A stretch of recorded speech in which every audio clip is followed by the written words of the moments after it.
Your 11th house isn't about your friendships. It's about the audience you perform belonging for, the group whose approval convinced you that being included proves you matter.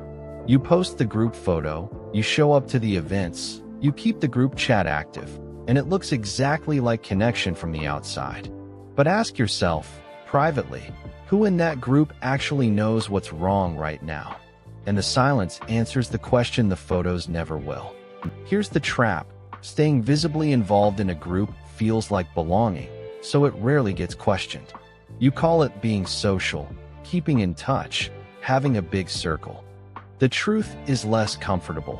The moment real vulnerability was required, actually meeting someone instead of being seen with them, you kept the relationship at the safe, visible surface instead.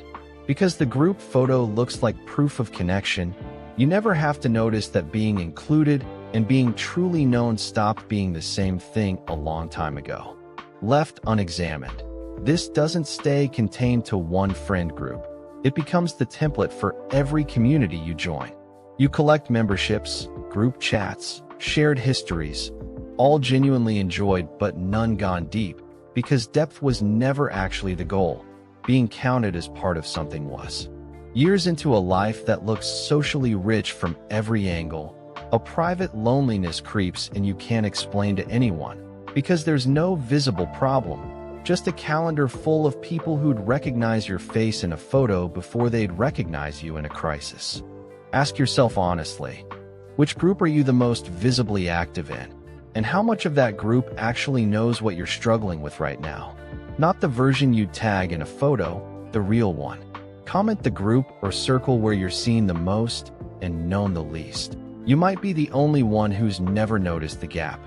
The shift starts with catching the substitution in real time.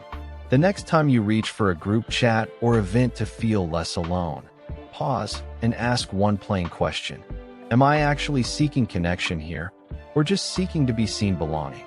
Those are different needs, and only one of them is actually being met by staying on the surface with people who'd never guess what you're carrying. Then do the harder version. Pick one person from your widest circle and tell them the real thing you're navigating right now, not the version for the group chat. This isn't about abandoning your community. It's about testing whether at least one relationship inside it can hold something honest, instead of just another photo of you looking like you belong.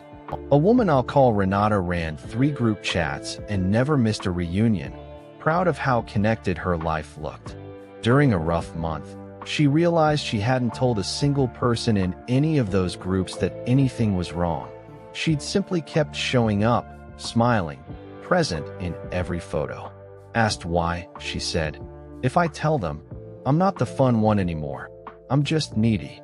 She'd built 3 communities around being seen and never once tested being needed. Once Renata heard herself say it, she told one friend from her oldest group the actual truth about her month, not the highlight version.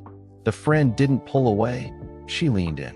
Renata didn't disband any group chats. She just stopped mistaking visibility inside them for being known. That's the real work of the 11th house.